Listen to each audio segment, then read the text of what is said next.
नमः सद्गुरुदेवाय नमः मंगलरूपणे नमः सत्यपुरुषाय तस्मै श्रीगुरवे नमः। ध्यानमूलं गुरुमूर्ति पूजामूलं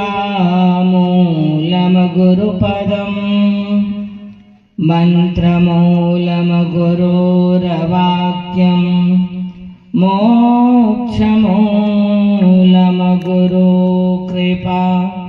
प्रेम से बोलिए सद्गुरु कबीर साहब की चरणों में साहे बंदगी। वज्रादपि कठोर एवं कमलादपि कोमल पावन चरण कमल को त्रैवार सप्रेम साहे बंदगी समर्पित करते हुए ज्ञानदाता मोक्षदाता परम पूज्य गुरुदेव जी को सतत नमन वंदन। मंचस्थ विराजमान सद्गुरु कबीर आश्रम कुरुक्षेत्र हरियाणा से पधारे हुए श्री साहेब जी तथा विभिन्न स्थलों से सद्गुरु कबीर आश्रम जागू आश्रम सेंचुबा से पधारे हुए श्री साहेब जी, जहाँ हम बैठे हैं वहाँ कबीर आश्रम अछोली के मध्यस्थ विराजमान इस कार्यक्रम के पुरोधा के रूप में विराजित श्री साहेब जी तथा सद्गुरु कबीर आश्रम डोमा से पधारे हुए श्री साहेब जी, विभिन्न आश्रमों से ग्रामों से पधारे हुए पूज्य कड़िहार महंत साहबानों तथा कच्चे भानु प्रताप से पधारे हुए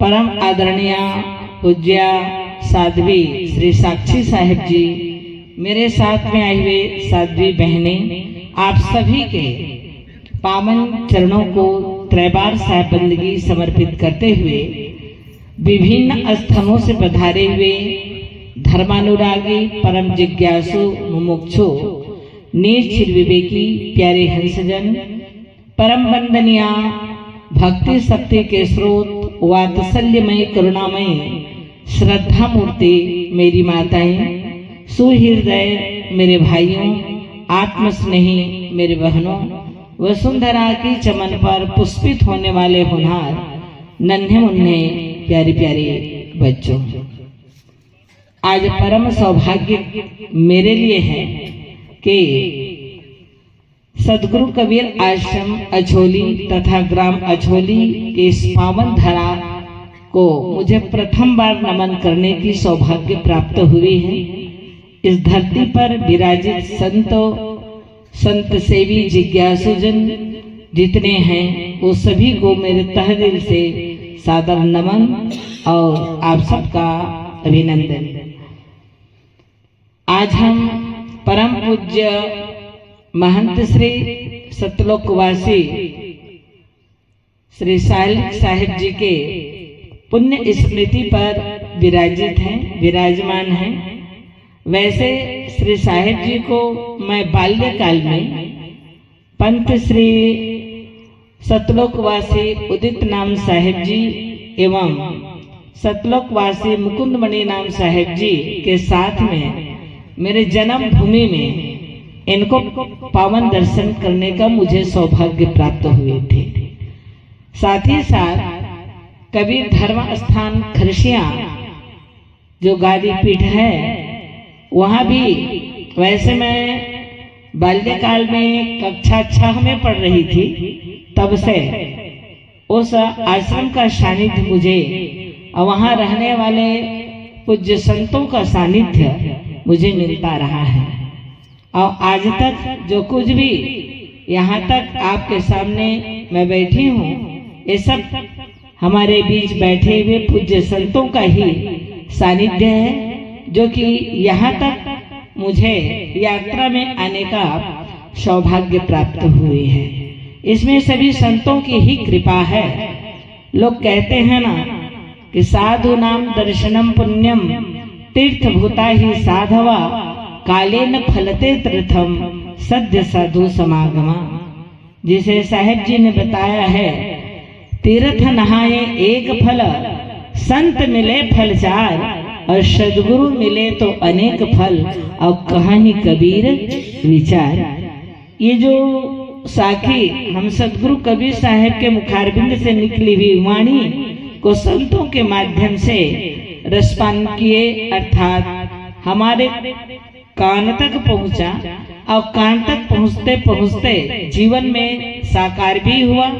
वास्तविक में देखा जाए तो संतों के पावन दर्शन से ही जीवन को अगर हम कल्याण में बनाना चाहें तो कोई दो मत की बात नहीं है, हमारा जीवन कल्याणमय बन सकता है। क्योंकि संत का जीवन ही ऐसा निर्मल जीवन होता है जिसको सदगुरु कबीर साहब ने बताया है, कबीर यह मन तो निर्मल भया, जैसे गंगा नीर अपाछे पाछे हरि फिरे, तो कहत कबीर कबीर। प्रेम से बोलिए सदगुरु कबीर साहब की चरणों में साहिब बंदगी। बीच बीच में आप लोगों को मुझे सहयोग करनी पड़े, मैं अकेली नहीं बोल पाती, थोड़ा मैं सहयोग लेकर के चलती हूँ, क्योंकि एक अकेला थक जाएगा। एक अकेला कोई व्यक्ति चले तो उसको थकान महसूस हो सकता है, परंतु साथ दो चार लेकर के चले तो मंजिल तय भी हो जाती है और थकान महसूस नहीं होती। अर्थात बीच बीच में आप सब लोग तो मेरे साथ साहेब बंदगी कहने की जरूरत पड़ेगी, और उस समय आप सभी अपनी जबान खोल करके रखेंगे। और ये जबान जो हमें जुबा मिली है, वाणी मिली है, तो साहेब की बंदगी करने के लिए ही मिली है, सदुपयोग करने के लिए ही मिली है। इसलिए बीच बीच में आप लोग मुझे सहयोग प्रदान करते रहेंगे। साहेब बंदगी तो मैं बता रही थी सज्जनों कि संतों का दर्शन वास्तविक में कहा गया कि साधु नाम दर्शनम पुण्यम, संतों का दर्शन पुण्य का काम करता है। मैं दूसरे का नहीं जान सकती, पर मेरे जीवन का साक्षात्कार है कि जो आज तक मैं यहाँ तक आपके बीच बैठी हूँ, संतों की पावन दर्शन से ही है। हमारे जन्मभूमि में संत लोग, हमारे पुरखा लोग, हमारे पूर्वज लोग संत सेवी रहे हैं, आज भी हैं।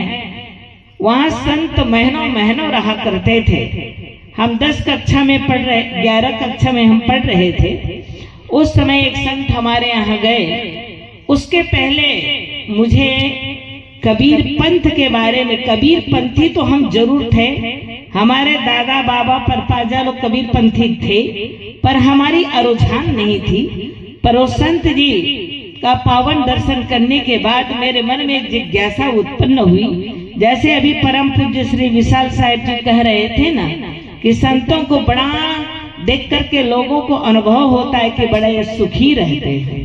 हमें भी यही महसूस हुआ कि इनके जीवन में इतना सुख और शांति है, शायद और कहीं जगह इतनी सुख और शांति नहीं होगी।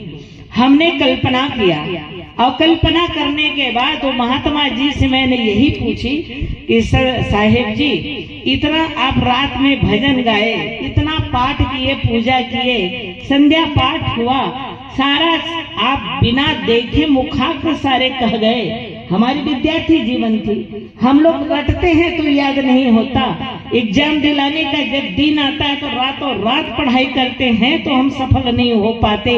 परंतु आप ये सब कितना सुंदर भजन भी गा लेते हैं, संध्या पाठ भी कर लेते हैं, वो सब बिना देखे, ये कैसे होता है? ये मेरे प्रथम प्रश्न थी संत के पास। संत की चरण में मैंने ये प्रथम प्रश्न रखी तो संत जी ने बड़ा सुंदर उत्तर दिया। कहा आप भी हमारे जैसे हो जाए, इसके बाद आपको पता चल जाएगा कि हमारा याद कैसे होता है। वहां पर उसका बीजारोपण हुआ और वही बीजारोपण मुझको यहाँ तक ले आए। जब ऐसी बात है तो क्यों ना इसे प्रैक्टिकल प्रयोग किया जाए जीवन में, और वह जिज्ञासा उत्पन्न होकर के मेरे जीवन में यहाँ तक मुझे ले आई कि मैंने फिर मन में प्रश्न किया, जब ऐसा हो सकता है तो क्यों ना करके आजमाया जाए। और कोई ना मेरे जीवन में कोई लालसा नहीं थी। और क्या मुक्ति होता है, क्या पाप होता है, क्या पुण्य होता है, ये सारी बात हमारी मस्तिष्क में नहीं थी। बस इतनी ही जिज्ञासा लेकर के जब मैं चली तो वास्तविक में आज देखती हूँ तो संतों के सानिध्य को जो व्यक्ति प्राप्त कर लेता है उनको और कहीं भटकने की आवश्यकता नहीं है, और कहीं दरवाजा खटखटाने की आवश्यकता नहीं। सारे दरवाजा उनके चरणों में, आप उनके चरणों को खटखटा लीजिए। सारे तीर्थ धाम सदगुरु आपके चरणों में। और जब कोई भी संत जाया करते हैं आपके घर, जब पांव पछालते हैं आप और जब चरण पछालते हैं तो ये पद गाई जाती है, कोटिन तीरथ सदगुरु के चरणा, श्रीमुख आप बखाना हो जाके दुर्मति भागे, गुरु दरिया में नहाना हो जाके दुर्मति भागे। वास्तविक में सज्जनों, एक जितने पद गाए जाते हैं ना, केवल गाने के लिए नहीं है, जीवन के साथ आत्मसात करने की विषय होती है। अब एक शब्द भी अगर जीवन में हमारा आत्मसात हो जाए तो जीवन के कल्याण होने में कोई संदेह नहीं है। कल्याण अर्थात जिस सुख और शांति के पीछे हम भागे जा रहे हैं कि यहाँ मिलेगा, वहाँ मिलेगा, यहाँ वहाँ जहाँ तहाँ, वो सारे सुख और शांति इन संतों के, इन सदगुरुओं के चरणों में हमें प्राप्त हो जाता है, उपलब्ध हो जाता है। और ऐसी उपलब्धि को प्रदान करने वाले में से एक थे तो हमारे सतलोकवासी सालिक साहेब जी। ऐसे ही संत थे जिनके चरण स्पर्श कर आज लाखों जीवों का आज उद्धार हुआ है। और आगे चल करके जब तक सूरज चांद रहेगा अब तब तक हमारे श्री सालिक साहेब जी का नाम रहेगा।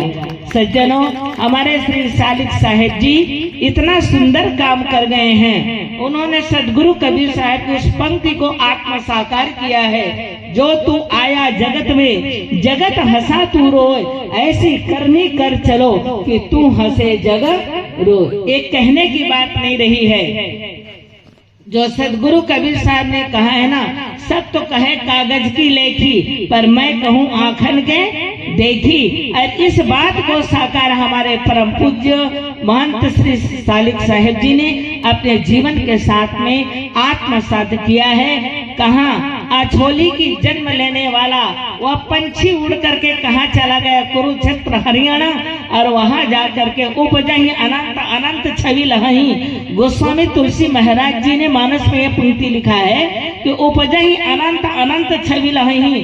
जो वस्तु जहाँ उत्पन्न होता है उसका वहाँ कीमत नहीं होती है, और वही वस्तु कहीं दूर दराज में चला जाता है तो वह हीरा की तरह चमकने लगता है। बस वैसे ही हमारे परम पूज्य सालिक साहेब जी का जीवन रहा है। कहाँ अछोली में जन्म लेने वाला, यहाँ तो सोना की तरह चमक ही रहे थे। अभी हमें उनकी जो है जीवन की दिनचर्या एवं गांव में रहने की जो उनके कहना चाहिए प्रतिक्रिया सुनने को मिल रहा था कि जीवन में वास्तविक में देखा जाए तो होनहार वीरवा के होत चिकने पात। आपने देखा होगा कोई पेड़ विकसित होने वाला रहता है